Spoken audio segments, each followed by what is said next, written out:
Todos conocemos gente con una fe extrema, ¿no es cierto? Fe a pesar de todo. Y cuando yo cuento esto, seguramente te viene a la mente gente que cree a pesar de todo. Gente que ha vivido cosas tremendas en la vida. Pérdidas que uno dice, si a mí me pasara eso, no sé cómo lo podría soportar. Personas que, a pesar de que todo indica que deberían dejar la fe, ellos siguen creyendo que Dios está al control, que Dios está involucrado y que Dios los ama. Personas donde cualquiera de nosotros estaríamos enojados con Dios y dejaríamos de ir a una iglesia, y ellos continúan y creen que Dios los conoce, los ama, que por momentos interviene y por momentos decide no intervenir.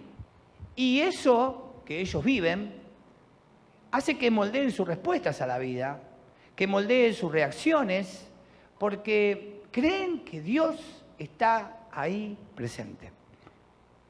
Y uno se pone a preguntar, ¿de dónde viene esa fe? Fe en pérdidas tremendas, hay gente que ha perdido hijos, hay personas que han perdido todo lo que tenían. Imagino ahora personas que han perdido todas sus posiciones, sus cosas en Bahía Blanca. Gente que tiene fe y gente que continúa teniendo fe y que muere teniendo esa fe. Y que muchas veces no ven respuestas a muchas oraciones que han tenido en sus vidas, pero vos los ves y no es que niegan la realidad, sino que realmente creen profundamente que Dios los ama, que está con ellos y que nunca los abandonó. Y todos nos preguntamos, ¿yo podría soportar eso?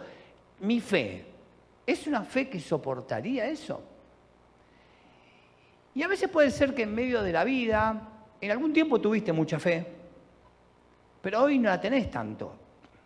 Algunos porque han pasado por procesos complicados de vida que les ha hecho que la fe hoy no fuera algo tan importante.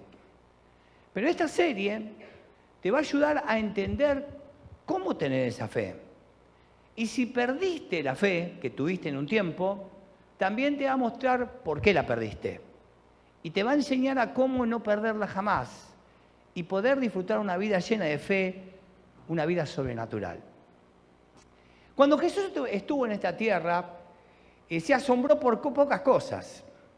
Pero hay dos elementos claves en los cuales él se asombró. Y el primer relato está en Mateo 8, del versículo 5 al 7, donde nos relata que Jesús llegaba con los discípulos a Capernaum y se encontró con un capitán del ejército romano que se le acercó y le rogó que sanara a un sirviente que estaba en cama, paralítico y que sufría mucho.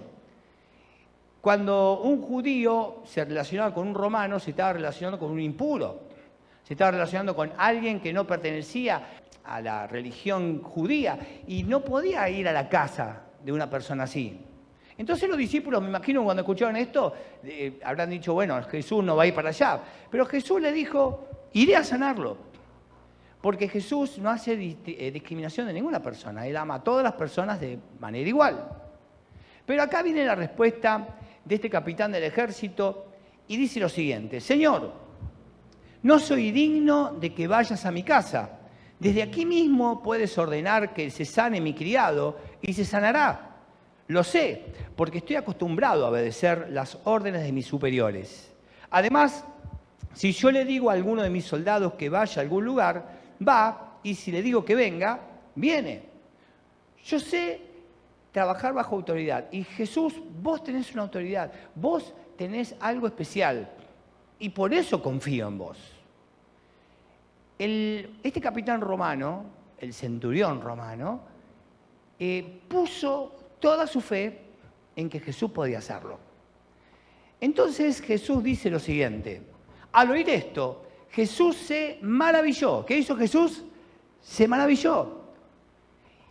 Y le dijo a quienes lo seguían: en todo Israel no he hallado una fe tan grande como la de este hombre. ¿Qué diferencia tuvo la fe de este hombre con respecto a todos los que se sanaron anteriormente? que este centurión, que no tenía ningún contexto religioso, que creía en ídolos, que creía en cosas raras, de repente se encuentra con Jesús y cree que este Jesús es una persona que puede hacer un milagro, en quien él podía creer. Él puso toda su fe en Jesús. Y Jesús se maravilló solamente en 2 oportunidades. Esta fue la primera. Jamás se maravilló por el conocimiento de alguien. Nunca le dijo a los maestros de la ley, uy, ¿cuánto saben de la ley? Uy, ustedes son maestros de la palabra. Ustedes conocen todo sobre la religión. Jamás se maravilló por el conocimiento. Sí se maravilló, ¿por qué cosa? Por la fe. La segunda vez que Jesús se asombra es lo opuesto. Dice el relato que Jesús estaba con sus discípulos en la ciudad de su crecimiento. Y dice que la gente que estaba ahí, que Jesús era un pequeño héroe para ellos, porque era alguien conocido del pueblo, de repente cuando Jesús empieza a crecer, ya les molesta mucho, hay un poquito de envidia. Veo que la gente envidia a la gente que le va bien. Entonces viene, el relato está en Marcos 6:3, y dice, ¿no es este el carpintero? Todos lo conocemos, todos lo vimos crecer. ¿No es este el hijo de María, el hermano de Santiago, de José, de Judas, de Simón? ¿No viven sus hermanas aquí entre nosotros? Y él estaba, ¿cómo? Muy, ¿qué cosa? Sorprendido. Pero en este caso, ¿por qué? Por la falta de fe. Jesús se asombra por una gran fe y por una falta de fe. Y eso es tan importante porque si yo quiero honrar a Jesús y si quiero vivir una vida de acuerdo a lo que Dios quiere, tengo que tener una gran fe, porque la idea de Jesús es que sus seguidores se conviertan en personas caracterizadas por una gran fe. No que conozcan todas las historias, aunque es bueno conocerlas, no es que sepan qué hacer todos los ritos religiosos, aunque es bueno hacerlos, sino que le crean a Él. Porque no hay nada que honre más a Dios que le crean. Porque sin fe, ¿qué pasa? Es imposible honrar a Dios. Yo puedo saber mucho, conocer mucho, tener mucha experiencia religiosa, pero si no le creo a Dios, si no creo que Él puede hacer milagros, si no creo que Él puede hacer cosas imposibles, entonces estoy deshonrándolo a Él. Ahora, es diferente la fe a la esperanza o cuando uno tiene optimismo, ¿no? Por ejemplo, veo que muchas personas dicen, yo tengo mucha fe de que todo va a ir bien. Tengo esperanza de que todo va a ocurrir para bien. Y no es malo tener optimismo y esperanza, pero la fe siempre tiene un objeto. O sea, la fe se deposita en alguien. En alguien yo tengo fe. Por ejemplo, una persona que se sube a un avión no tiene la esperanza que llegue al otro lado, ¿no es cierto? Ay, me subo al avión y digo, ay, tengo la esperanza que llegue al otro aeropuerto. No, no tengo la confianza. No, usted tiene seguridad. El objeto de su fe, ¿cuál es? Que el piloto sepa manejar el avión. La verdad que uno, si sube un avión, debería preguntarle al piloto, ¿cuánto hace que estás en esto, no? Y te dice, ¿y la primera que aterrizo? No, me bajo, ¿no es cierto? Yo quiero subir a un avión donde el tipo sepa manejar. Usted sabe que sube un avión, uno puede vivir o morir. No hay dos opciones, no es que usted va a salir lisiado. O vive o muere. Y uno tiene también la confianza en el avión, que está bien hecho, que no se va a quebrar a mitad de camino, que no va a chocar con un pájaro. La fe tiene un objeto. Y el objeto de nuestra fe no está puesto en un resultado determinado. O sea, yo no tengo fe de que todo va a ir bien, sino, aunque no vaya bien, yo sigo creyendo. Porque cuando uno cree que tiene fe y tiene fe simplemente en que todo va bien, ¿qué pasa cuando va mal? ¿Te fue mal alguna vez? Y vieron, cuando a uno le va mal, a veces viene la idea de ¿dónde está Dios? ¿Por qué Dios me abandonó? ¿Por qué Dios me dejó? ¿Por qué Dios no me escucha? ¿Por qué Dios no se da cuenta de lo que pasó? ¿Cuánto tiempo va a pasar hasta que me contestes, Dios? Pero cuando yo pongo mi fe en Jesús, no importa el resultado. Por eso, uno tiene que darse cuenta de que Jesús se estableció a sí mismo como el objeto de la fe. Tengan fe en mí. Fíjense que todas las Escrituras siempre va a hablar, pongan su fe ¿en dónde? En Cristo, depositen su fe en Cristo, confíen en Él. Y no tiene mucho que ver con mi fe, tiene que ver en quién creo. Cuando todo tiene que ver conmigo, ¿no? Si por mi fe va a pasar algo. No, yo deposito mi fe, ¿en dónde? En Él. Y creo que Él va a hacer algo muy grande. Ahora, es interesante que cuando Jesús estuvo con sus discípulos, preparándolos para lo peor que iban a pasar, que era ver morir a su maestro, separarse de Él, el relato en Juan 14:1 dice: no dejen que el corazón se les llene de angustia. Y en esta noche puede ser que tu corazón esté lleno de angustia. Que tu corazón esté lleno de angustia. Y Jesús te dice: no dejen que el corazón se llene de angustia. Confíen en Dios y confíen también en ¿quién? En mí. Y esto es lo que dice Jesús en esta noche. Confía. No dejes que la angustia te tome. Confía. Porque Jesús no simplemente vino a morir por vos en la cruz, sino que Él vino a mostrarnos cómo es Dios. Si uno quiere saber cómo es Dios, si uno quiere entender cómo es Dios realmente, tiene que mirar a Jesús.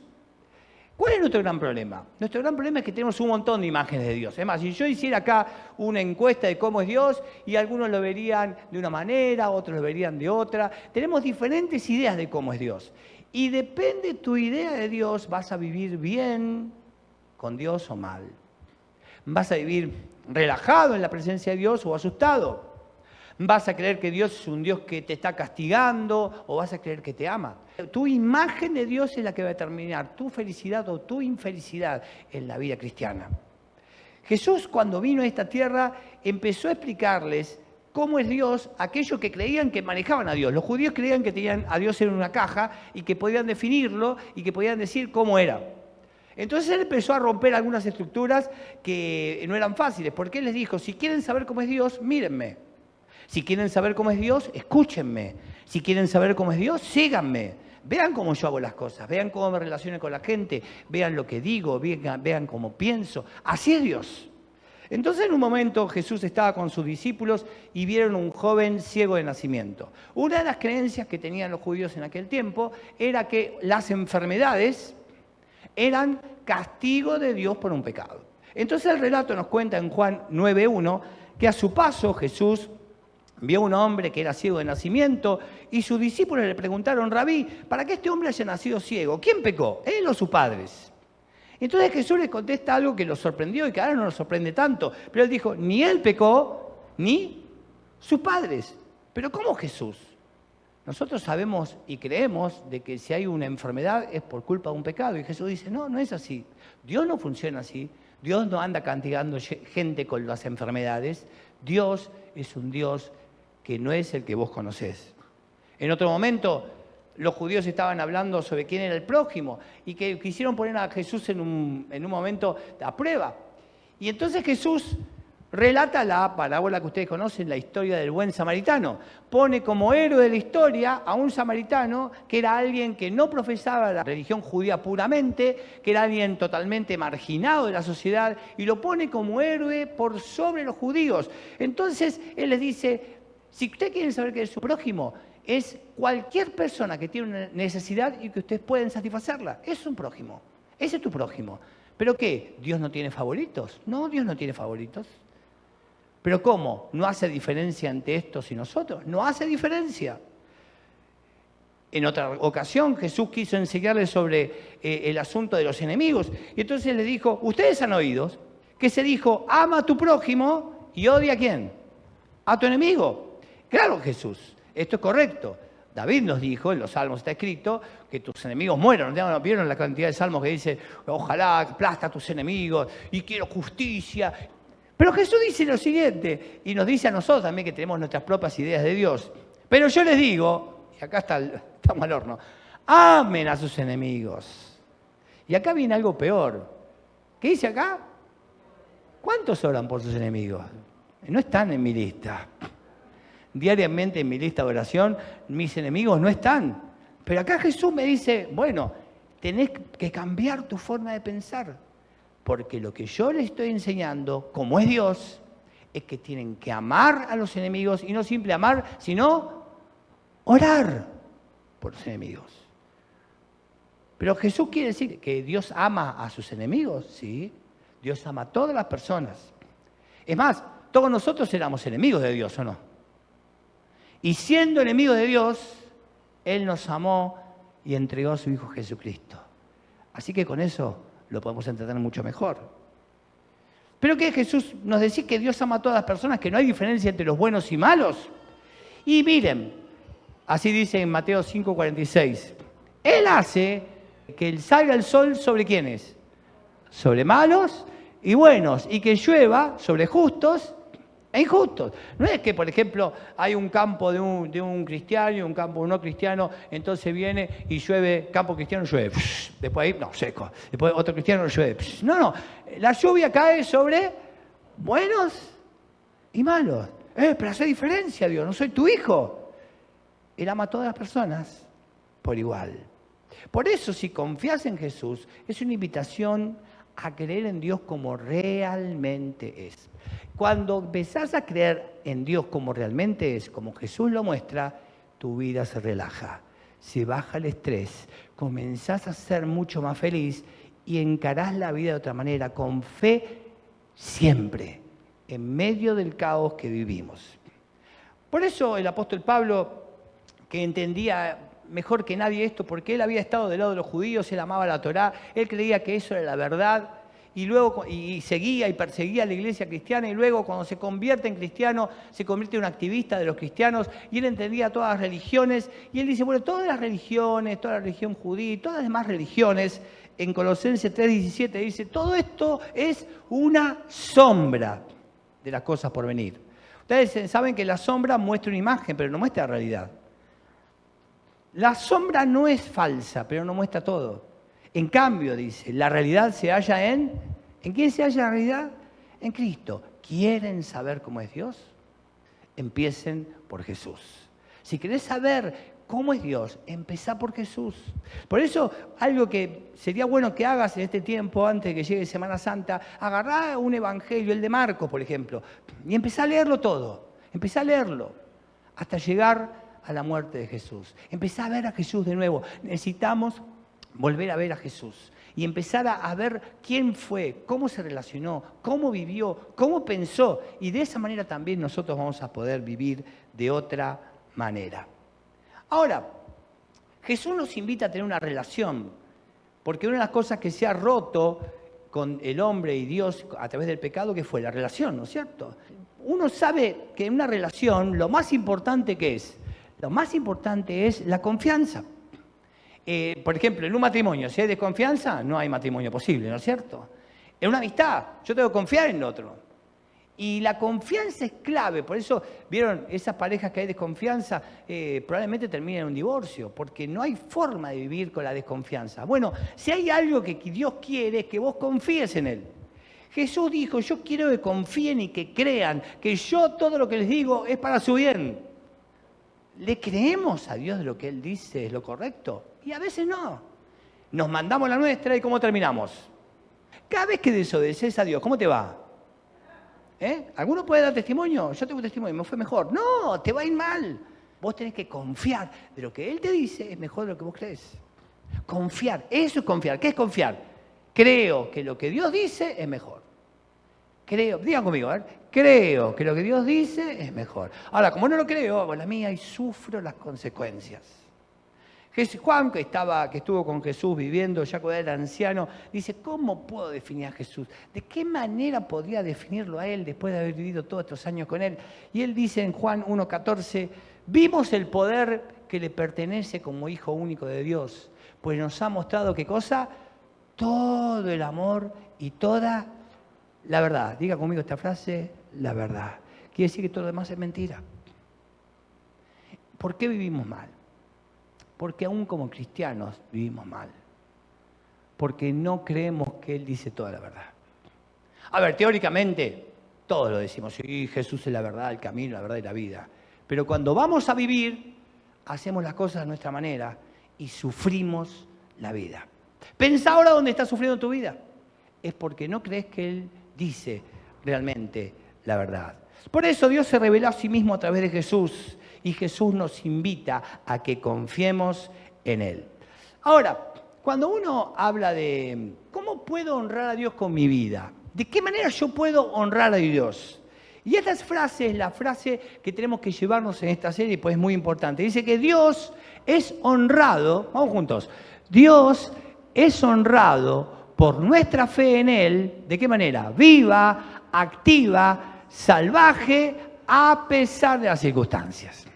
Y eso es lo que hemos visto en gente que cree de verdad, ¿no es cierto? Gente que creyó hasta la muerte. Y la pregunta es que quiero hacerte la siguiente: ¿cómo querés que te conozcan en el futuro? ¿Cómo querés que te conozcan? ¿De qué querés que hablen de vos en el velorio tuyo? Todos vamos a tener un velorio, ¿no es cierto? Por ahí viene Jesús antes, pero en tu velorio, ¿qué te gustaría que digan? Y no, este creyó un poco, ¿viste? Después cuando partió todo el tablero, terminó, ¿viste?, escupiendo demonios por ahí. No, yo quiero que me conozcan como un hombre de fe, ¿o no? ¿Cuántos quieren que digan eso? Este hombre, esta mujer, vivió para Jesús hasta el último día de su vida. Es lo mejor que te pueden decir. No que, no, era bueno, un buen vecino, no me importa eso. Yo quiero que digan, este hombre, esta mujer, creyó en Dios, a pesar de qué cosa. Diga conmigo al final, a pesar de las circunstancias. Creer salvajemente. Una fe extrema. Y esto pasa también, por ejemplo, con las personas. Por ejemplo, hagamos de cuenta de que tu esposo o tu hermano, o quien vos querés mucho, una persona que vos querés, alguien te dice, me parece que Juan robó. Entonces vos te dices, no, Juan no roba. No, sí, lo encontraron con lo que estaban buscando. Juan robó. No, pero Juan no roba. Pero lo vieron con las cámaras. Juan robó. No. Miren, vos me podés decir que Juan robó. Las cámaras pueden haber mostrado que Juan estaba ahí. Puede haber encontrado a Juan con eso. Pero yo confío, y aunque que parezca todo al revés, que Juan no robó. ¿Eso es confianza o no? Ustedes creen, por ejemplo, si alguien te dice que te está engañando tu esposo y vos crees en él, va a decir, no me engaña. Eso mismo pasa con Dios. Dios quiere que vos creas en Él, aunque lo que esté pasando a tu alrededor diga que Dios te abandonó. Aunque lo que esté pasando a tu alrededor diga que Dios te dejó. Aunque lo que esté pasando a tu alrededor diga que Dios se olvidó de vos. Y que sigas creyendo salvajemente en Él. ¿Me entienden? Y cuando vos llegás a ese nivel, tu vida cristiana empieza a florecer de una manera tremenda. Empezás a mirar lo sobrenatural y empezás a caminar en fe, confío, en medio de cualquier cosa. Por eso, la pregunta que va a recorrer toda esta serie es la siguiente. Y quiero que te la preguntes de verdad. ¿Qué haría? ¿Cómo decidiría? ¿Cómo pensaría? ¿Cómo me relacionaría? ¿De qué manera gastaría mi dinero? ¿De qué manera yo trataría a mis hijos? ¿De qué manera trataría a mi esposo? ¿Cómo me relacionaría con todo el mundo si tuviera la absoluta confianza de que pase lo que pase, ocurra lo que ocurra, y por ahí hoy te está pasando algo así, tengas la absoluta confianza de que ¿qué? De que Dios está conmigo. ¿No sería distinto la vida? ¿No te levantarías de otra manera a la mañana? Sí, me llegó una factura que no puedo pagar, pero Dios está conmigo. Me llegó una noticia tremenda, pero Dios está conmigo. Estoy pasando por una depresión tremenda, pero Dios está conmigo. Mis hijos están sufriendo, pero Dios está conmigo. Y cuando yo tengo la absoluta confianza de que Dios está conmigo, mi vida entra en otro nivel. Absoluta confianza de que Dios está conmigo. Y eso es lo que pasa con las personas que hablamos al principio. Gente que perdonó cuando nada decía que tenía que perdonar. Gente que amó cuando no tendría que haber seguido amando. Gente que no negaba la realidad, pero tenía fe en su corazón, en sus palabras, en sus manos, en su rostro. Gente que vos veías y decías, con esa cosa que le pasó yo estaría destrozado. Y vos lo veías con fe. ¿No querés ser ese tipo de gente? ¿No querés ser ese tipo de persona? ¿No querés que el día que mueras todo el mundo hable de tu fe? Pero una fe simbólica o una fe imaginada, sino una fe de vida. ¿Saben qué hace eso? Te invita a vivir tranquilo, relajado, en medio de todas las cosas. Y esta fue la invitación que Jesús hizo a sus seguidores del primer siglo, pero también es la invitación que te hace a vos y nos hace a mí. Y entonces en esta serie lo que vamos a ver es cómo esta fe, esta gente que hablamos de fe, consiguió esa fe. Y vamos a aprender ¿Cuáles fueron los catalizadores, las cosas que les ayudaron a estas personas a tener ese tipo de fe? Y que nos pueden ayudar a nosotros a tener ese tipo de fe, a vivir una fe salvaje. ¿Cuáles son los ingredientes esenciales que cuando se combinan dan como resultado una fe duradera en Dios? ¿Cuáles son los ingredientes? ¿Cómo una persona de repente ahora tiene fe y crece en su fe y yo no? ¿Por qué esta persona cree a pesar de todo y yo no? ¿Por qué yo me amargo y él no? Vieron que a veces hay gente que uno dice, con lo que está pasando este tipo tendría que estar amargado. Y vos lo ves, ¿cómo andás? Bien. ¿Y cómo va a estar bien? Tendría que estar mal. Llorá un poco, el querido. Sufrí, pataleá, golpeá algo, pateá el banco, aunque sea. No, está bien, pero no está mintiendo. Entonces, ¿qué alimenta o facilita el desarrollo de una fe duradera? Y vamos a trabajar en esto. Así que, por favor, no te pierdas ningún mensaje. ¿Estamos de acuerdo? Primer compromiso, no me pierdo ningún mensaje. Diga conmigo, a ver. No me pierdo ningún mensaje. La nariz de pironcho sale para allá. Segundo, vaya a un grupo pequeño toda la semana. No, hoy no porque el nene lloró. No, anda igual. No porque hay amenaza de lluvia. No porque si hay amenaza de lluvia todo el tiempo hay amenaza de lluvia, hay viento. Si usted espera las condiciones exactas, jamás va a ir a un grupo pequeño. Vaya al grupo pequeño, esté con otros, crea y camine. ¿Estamos? Entonces, hay una cosa muy importante con respecto a la fe y que tiene que ver con lo siguiente. ¿Cómo sé cuando un cristiano es maduro? ¿Cómo conozco un cristiano maduro? Es más, ¿cómo puedes medir tu madurez cristiana? Bueno, la madurez cristiana, y esto es muy importante, nunca se mide en términos de lo que una persona sabe. Por eso vieron que hay un montón de gente que por ahí te cae con una Biblia gigante y dice, es un maestro de la palabra. Después un desastre el tipo. Este no es maduro. O algunas personas dicen, no, yo conozco a todos los pastores de este mundo, he escuchado a los pastores hasta de Swazilandia, ¿no?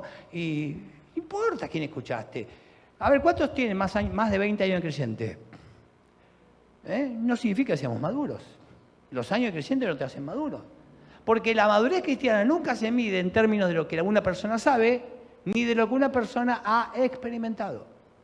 La madurez cristiana, de verdad, siempre se mide en cómo respondemos a las circunstancias. Cuando la cosa anda mal, cuando la cosa se complica, cuando todo se hunde, cuando Dios parece que está en silencio, cuando parece que las cosas no suceden como yo quiero, ¿cómo respondo? Ahí se ve la madurez. Y en segundo lugar, ¿qué cosa?